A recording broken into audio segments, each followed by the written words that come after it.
আসসালামু আলাইকুম ভিউয়ার্স, দেখতে পাচ্ছেন আমরা কিভাবে ফুটগুলো চুলাই। অনেকেই প্রশ্ন করে, তো সেই ক্ষেত্রে আমরা এই যে উপরে হুক বসাই, হুক বসানোর পরে ওইটার সাথে পাট মিক্স করে লাগাই দিই। গাইস, এই যে পাট দিতেছে, দেখেন পাট দিয়ে কিভাবে সুন্দরভাবে মালটারে মিক্স করে লাগাই দিচ্ছে।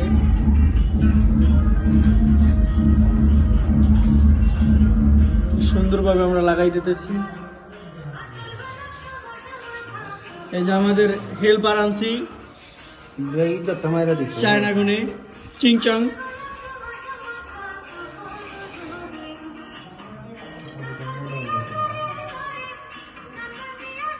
এটা হয়েছে আমাদের ফাইনাল লুক।